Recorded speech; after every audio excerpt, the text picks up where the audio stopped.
If you haven't fished this midwinter steelhead period before, you could be missing out on some of the best steelheading of the year. And if the term midwinter throws you off at all or scares you, take a look outside because it is not very wintry out there. Most years we get a little bit of a midwinter thaw, and this year, no exception, looks like a bit of a prolonged one, maybe even an early spring if you want to call it that. This time of year can be really good for steelhead that are staging at the lake and yet to come up.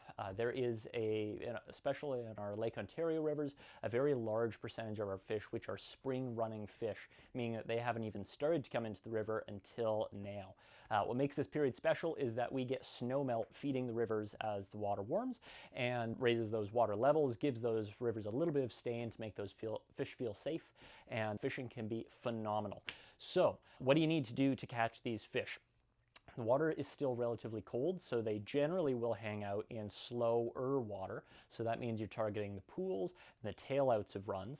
And the fish are just nosing into the river as well, so targeting specifically the lower down stretches of our rivers, which conveniently are also the areas that are open to fishing this time of year. For flies, you have a range of great different options.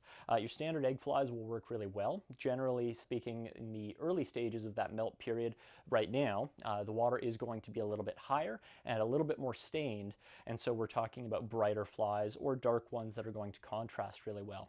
So for eggs, chartreuse is a great place to start, and if you're going to fish nymphs, don't be afraid to fish larger nymphs, especially large stoneflies.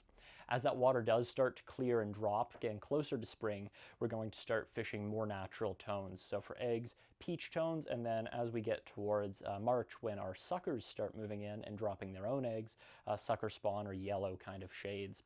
And then same goes for flies that we might swing. So in the early stages when the melt is just coming on, we're going to fish bolder colors, so purples and pinks tend to work really well now. Black is always a good bet too as it stands out, but is also somewhat natural. And then as that water clears, going to more natural bait fish tones, either olives or whites.